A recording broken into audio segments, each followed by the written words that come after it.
twongeye kubasuhuza tunabaha ikaze tugarutse muri mwanya makuru agizweho ku mutekano politike ndetse na diplomasi nk'uko mumaze kumenyera twibanda ahanini ku burasirazuba bwa Repubulika Iharanira Demokarasi ya Kongo. Nk'ibisanzwe rero ntabwo turi bugiye kuretagaruka kuri ya ntambara idahwema guhuza ingabo za M23 ndetse n'ingabo zirwana ku ruhande rwa Kinshasa, ingabo za Leta Repubulika Iharanira Demokarasi ya Kongo FARDC. Tugiye kugaruka mu mirwano idasanzwe yumvikanye mu duce dutandukanye ku butaka bwa Kongo, aho turagaruka mu mirwano ngiye kumvikana mu gace ka Nzibira. Aka gace twamaze kumenya ko M23 yamaze kukanagezamo ibirenge ndetse ari nayo ikagenzura, gusa ingabo za Kongo nabwo zizamanika amaboko ziracyagayageza kugaba ibitero simusiga ibitero umunsi ukundi. Muri kano gace tuzagaruka ku gitero cyagabwe na FARDC ku bindo by'ama 23 muri kano gace kanzibira, tubabwira uko byaje kugenda, uko imirwano yaje kuba yagenda, abakomerekeye ku rugamba ndetse n'imbunda zaje kugaragara ku mirongo y'urugamba ndetse nuko byakomeje kuba byifata no muri kano gace kanzibira. Turaza kunyarukira muri teritwari ya Shabunda tubabwire uko byakomeje kwifata kuri uyu munsi ndetse uko imirwano ikomeje kugenda isa ku yindi muri kano gace ka Shabunda. Si ibyo gusa, turaza kugaruka muri teritwari ya Mwenga naho tubabwire uko bikomeje kwifata hagati y'ingabo za Leta Repubulika Iharanira Demokarasi ya Kongo ndetse n'ingabo za M23.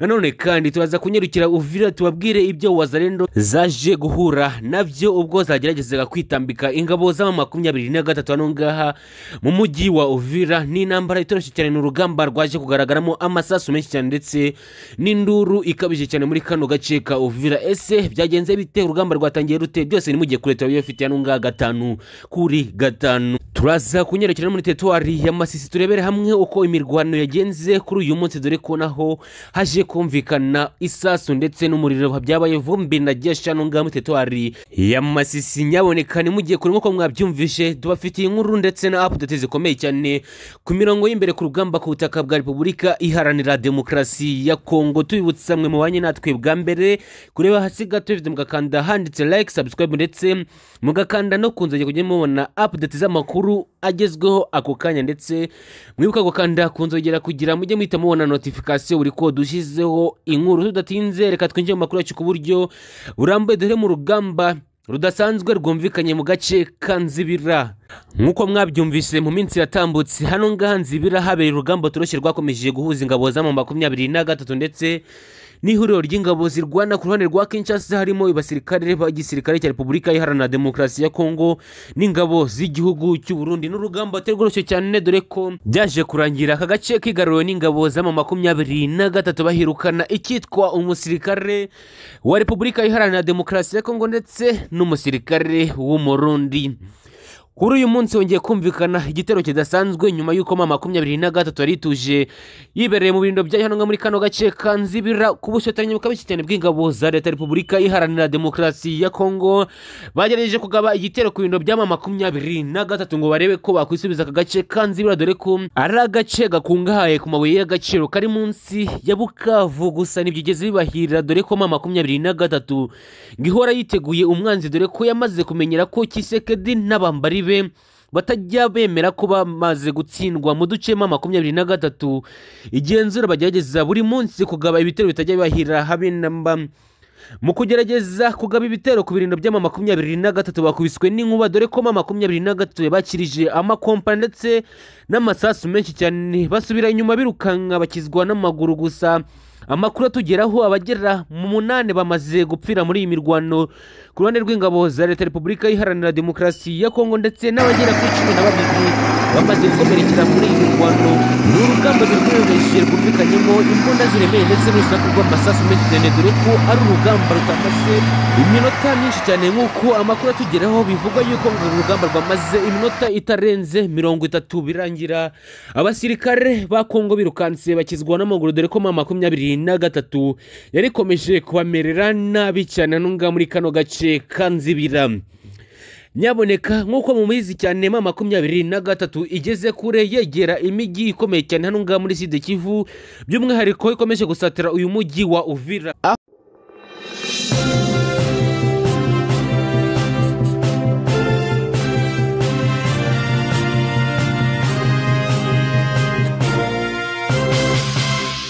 Igitondo cyiza, igitondo cy'umugisha kuri mwe mwamaze gukora subscribe hano ku Izuba TV Rwanda.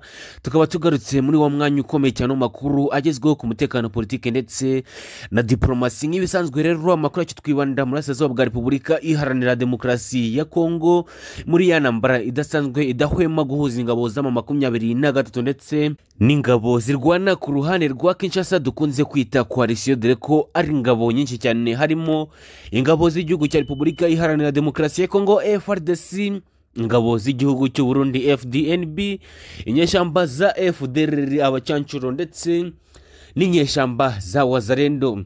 Muri iki gitondo bwaramutse bute, byagenze bite ku bikorwa by'imirwano? Turaza kubwira ko muri teritwari ya Shabunda ibintu ku ngabo z'u Burundi byazindutse biba ibyuya ndetse n'amaraso anuka ku butaka bwa Repubulika Iharanira Demokarasi ya Kongo.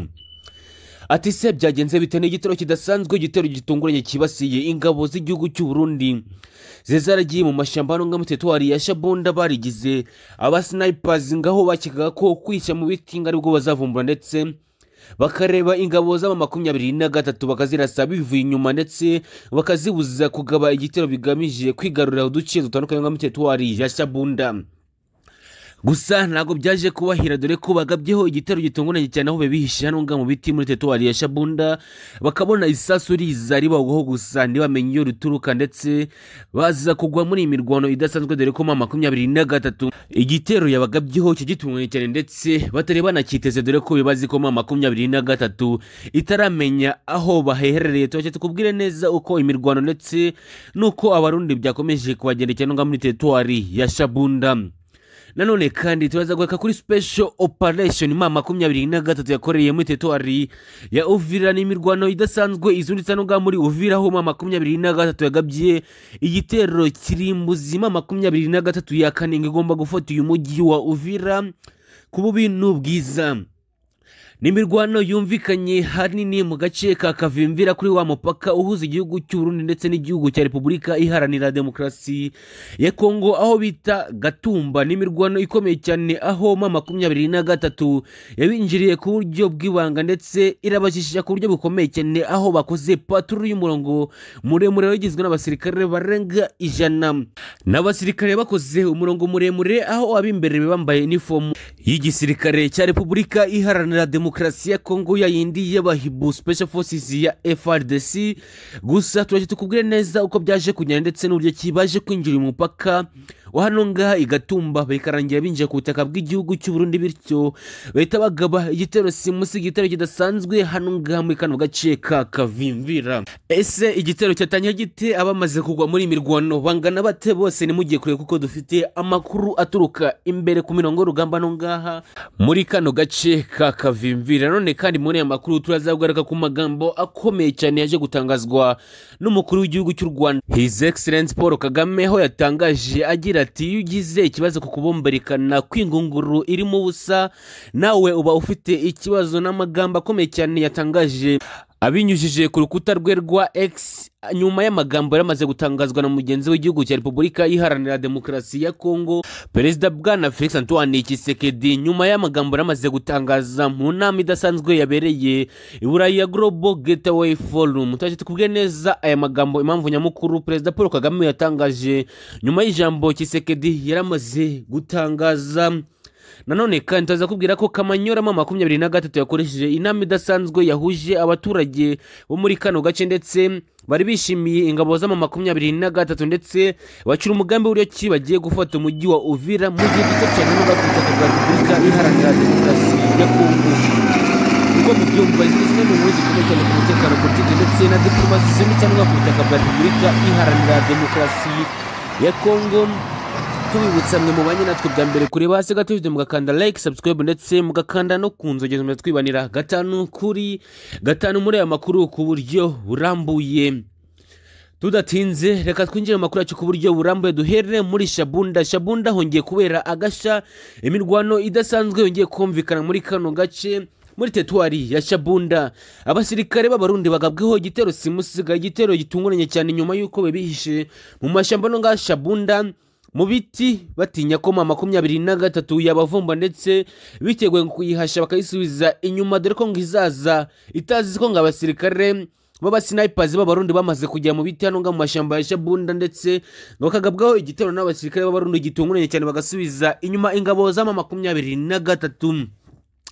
Gusa bitunguranye cyane muri rukerera abasirikare b'abarundi bebishyize abasnipers mu biti bahuye n'akaga, ndetse bagabweho igitero gitunguranye cyane babonaga isasu riza ribisukaho, ndetse nibamenye nyamukuru abarasa ayo masasu ndetse n'aho amasasu ari guturuka mu gihe M23 mwibanga rikomeye cyane ariyo yamaze kugaba iki gitero nga muri teritwari ya Shabunda.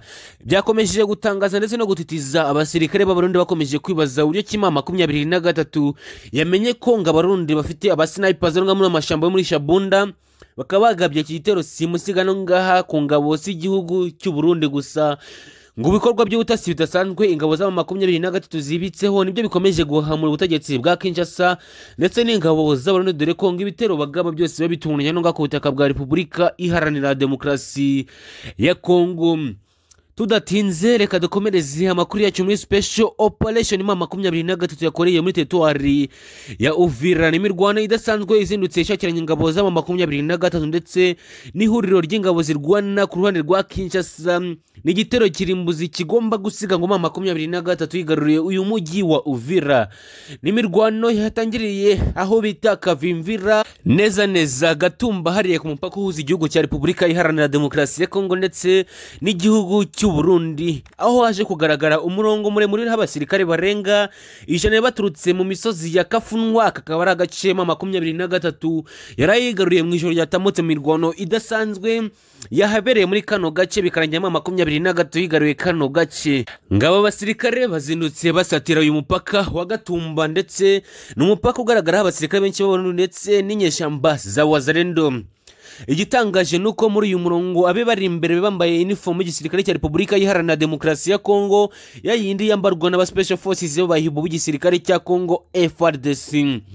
Mu kuhagera ngo bari imbere bavugaga Iringara, bavugana na Wazalendo, bahita bakomeza binjira umupaka aho Wazalendo zaketse ko ari amusada bakiriye uturutse muri newo z'igisirikare cya Repubulika Iharanira Demokarasi ya Kongo. Gusa igitangaje nuko bamaze kwinjirwa n'itsinda rigari ry'ingabo za M23.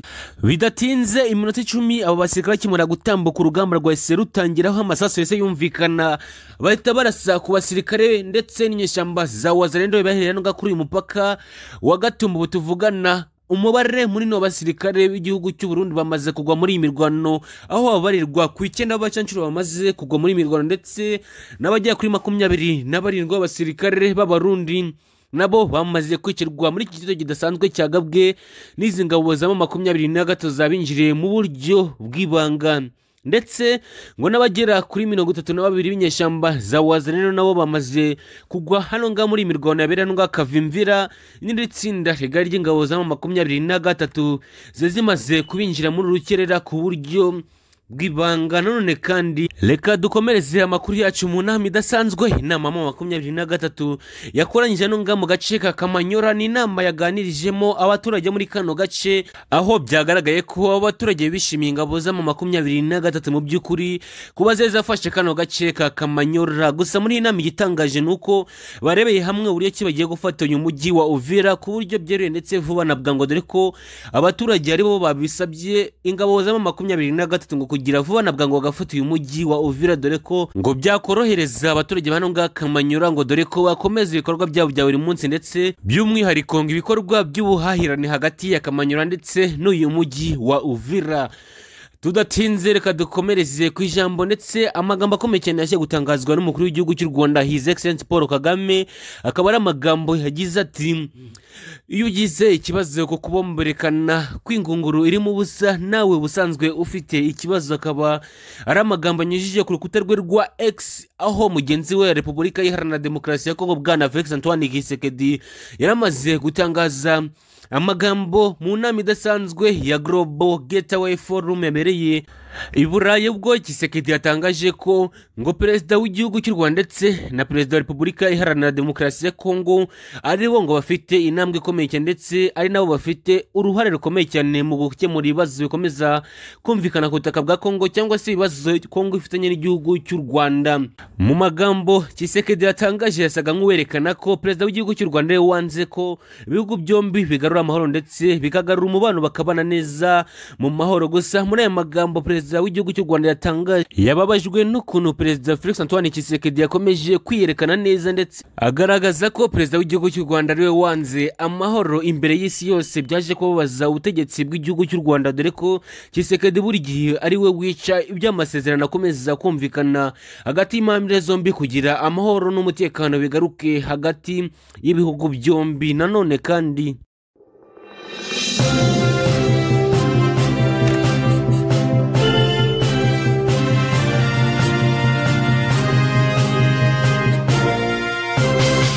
igitondo cyiza, igitondo cy'umugisha kuri mwe mwamaze gukora subscribe hano ku Izuba TV Rwanda. Tukatugarutse ngo tubagezeho amakuru aramutse muri rukerera, by'umwihariko mu ntambara ikomeje gucecana ingabo za Repubulika Iharanira Demokarasi ya Kongo ndetse n'ingabo za M23. Muri aya makuru tugiye kubwira ko ingabo za M23 zongeye kwigarura uduce dutandukanye mu teritwari ya Shabunda mu mitwano idasanzwe yakomeje kubacecana n'ingabo za Repubulika Iharanira Demokarasi ya Kongo ndetse n'imirwano turaza kubwira ko yaje kugwamo umubare munini ku ngabo za Kongo ndetse n'ingabo z'igihugu cy'u Burundi, tutibagiwe n'abacancuro bose baje guhangana n'izi ngabo za M23 kuri ubu butaka bwa Repubulika Iharanira Demokarasi ya Kongo. Turaza kunyarukira muri teritwari ya Uvira tubabwira ko bwaramutse, ndetse tunyarukire muri teritwari ya Shabunda, Warungu ndetse no mu gace ka Kamituga kakomeje kumvikanaho ibikorwa by'imirwano hagati y'ingabo za Repubulika Iharanira Demokarasi ya Kongo ndetse n'ingabo z'ihuriro rya AFC M23. Nyaboneka nimugiye kure tubibutsa kureba hasi gato video mugakanda like, subscribe ndetse mugakanda no kunzira tubagezaho amakuru yacu yihutirwa ndetse tukugezeho akantu ku kandi uko bikomeje kwifata ku kibuga cy'imirwano ku butaka bwa Kongo, dore ko update zuzindi tubagezaho muri iki gitondo arizo zikomeje kuvurwa ngo ku butaka bwa Kongo muri rukerera. Tudatinze reka twinjiye amakuru yacu ku buryo burambuye, duhere muri teritwari ya Uvira. Iki gitondo muri Uvira hazindutse imiborogo ikabije cyane nyuma y'uko ingabo za M23 zigabye igitero gitunguranye cyane ambushi rutura birindiro by'ingabo za Leta Repubulika Iharanira Demokarasi ya Kongo ndetse n'ingabo z'igihugu cy'u Burundi. Ni mu gihe igihugu cy'u Burundi ndetse n'ingabo za Leta Repubulika Iharanira Demokarasi ya Kongo bakomeje kwirunda hano nga mu mujyi wa Uvira bashyiraho ibirindiro bikomeye cyane ngo bahangane n'ingabo za M23 ziteganya ndetse zatangaje kenshi cyane ko zigiye kugaba igitero simusiga, ngo igitero kizasiga bigaruriye umujyi wa Uvira. Gusa bitunguranye cyane ingabo za M23 zibatatse zibataka runono ndetse zibatunguye muri rukerera, aho zazanye ibikoresho rutura ndetse n'abasirikare ba M23 Special Forces yaba ifite umwitozo uhambaye cyane, bagaba ibitero simusiga ndetse n'intwaro zihambaye cyane, barasa ku basirikare ba FARDC ndetse n'ingabo z'uburundi mu birindiro byabo, aho yabasinziye mu rukerera baza gushiduka bumva imvura y'amasasu ndetse n'ibisasu biremereye bibuturaho n'amabombe n'amakompora baturitswa mu birindiro byabo, dore ko batatswe batunguwe ku buryo bukomeye cyane. Ubu tuvugana umubare munini w'abasirikare ba Repubulika Iharanira Demokarasi ya Kongo ndetse n'ingabo z'igihugu cy'u Burundi bamaze guhunga ibirindiro byabo nyuma ko yabatatswe na M23 ku buryo butunguranye cyane, ndetse ubu tuvugana imibare yamaze gukomerekera hano ngo imbere ku rugamba nayo ikomeje kwiyongeraho, ababarirwa kuri 78 ku ruhande rw'igisirikare cya Repubulika Iharanira Demokarasi ya Kongo bamaze gukomerekera muri iyi mirwano, ndetse agera kuri 13 bakaba bamaze kugwa muri iyi mirwano ndetse n'iki gitero ruturo bagabweho n'ingabo za AFC M23. Naho tugarutse ku birindiro by'ingabo z'igihugu cy'u Burundi FDNB, abagera kuri 63 bamaze gukomerekera muri iyi mirwano ndetse n'abagera ku basirikare 28 nabo baza kugwa muri iyi mirwano ndetse n'iki gitero rutura bagabweho n'izi ngabo za AFC M23. Ubu tuvugana ubutegetsi bwa Kinshasa ndetse n'ubutegetsi bwa Gitega bakomeje guhangayikishwa n'ibitero rutura bagabweho n'izi ngabo za M23 hano ngaha muri uyu mujyi wa Uvira, ndetse biberetse ko M23 vuba na bwangu iraza kuba yafashe uyu mujyi wa Uvira, ngo dore ko ibikorwa by'ubutasi ndetse n'uburyo bw'imirwanire bidasanzwe hano ngaha muri uyu mujyi wa Uvira, kuko ngo igitero bagabye muri rukerera cyo ni rutura ndetse cyahabije ku buryo bukomeye cyane impande zombi, ndetse ubutegetsi bwa Neva ndetse n'ubutegetsi bwa Bwana Felix Antoine Tshisekedi. Tudatinze reka dukomereze amakuru yacu muri teritwari ya Shabunda, tugaruke kuri rwa rugamba rutura ndetse rwa rugamba kirimbuzi rukomeje kumvikana hagati y'ihuriro rya AFC M23 ndetse n'abarwana ku ruhande rwa Kinshasa, higanjemo abasirikare ba Repubulika Iharanira Demokarasi ya Kongo. Ingabo z'u Burundi zivuga ko arizo nyinshi cyane zikomeje kugaragara ku ruhande rwa Kinshasa nongaha muri teritwari ya Shabunda. Inyeshyamba za FDL ndetse n'abacancuro bamwe bayobowe na Eric Prince hano ngaha ku butaka bwa Kongo. Ubu tuvugana nyuma y'uko abasirikare ba General Neva bamaze kwirunda muri kano gace ka Shabunda, bivuga ko kagaragaramo ibirombe byinshi cyane ndetse harimo amabuye y'agaciro menshi cyane ndetse baje gucungiranwa ku butaka bwa Kongo. Bakomeje gutitizwa ndetse no guhangayikishwa ku buryo bukomeye cyane nuko M23 bivugwa yuko yamaze kwinjira mu teritwari ya Shabunda nyuma uko ivuye mu teritwari ya Mwenga mwibanga rikomeye cyane mu gitoro rutura, bakabye binjira kuri teritwari ya Shabunda.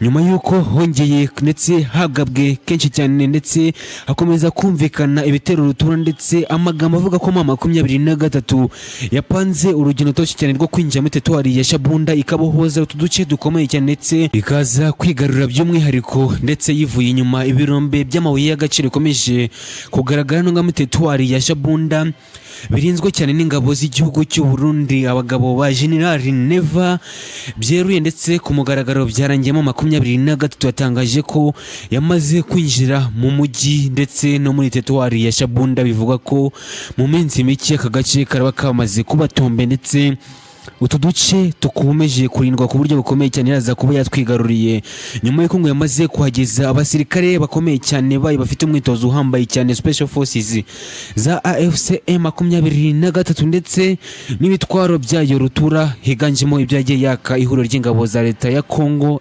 FARDC mu bitero bidasanzwe ndetse no mu duce dutandukanye yagiye yirukana ndetse yaje kwigarura hano ku butaka bwa Repubulika Iharanira Demokarasi ya Kongo. Nyaboneka munyemera amakuru yacu tuyakomereze muri teritwari ya Masisi. Imasisi ibintu byongeye gusubira rudobi nyuma y'uko M23 yongeye gukora agatendo ikagaba igitero simusiga kaza gushimuta ingabo za Repubulika Iharanira Demokarasi ya Kongo, aho yaje kubagwa gitumo nyuma y'uko bibakambitse hafi y'ibintu bya M23 mu mugambi rutura uhambaye cyane bafite kugaba igitero simusiga ku bintu bya M23, dore ko bisa naho ari byo bicungera uyu mujyi ndetse teritwari ya Masisi. Gusa M23 agatende bakoreye kabagaho gitumo ndetse igahita ishimuta ivuye inyuma abasirikare barenga 65 bagambitse hano ngaha muri bibirindiro hafi y'ibindiro bya M23 je gutungura ubutegetsi bwa Kinshasa. Ubu tuvugana amakuru akomeje kutugeraho nuko nta musirikare n'umwe wa FARDC waje gukomeretswa cyangwa se kwicwa na AFC M23 muri ambush rutura no muri teritwari ya Masisi. Gusa bose bafashwe matekwa ndetse bakomeje kubazwa ndetse no guhatwa ibibazo byinshi cyane ndetse bakomeje kubazwa imipango Kinshasa yari ifite muri teritwari ya Masisi ndetse n'ibikorwa byose iteganya ku ruhande rwa M23. Nanone kandi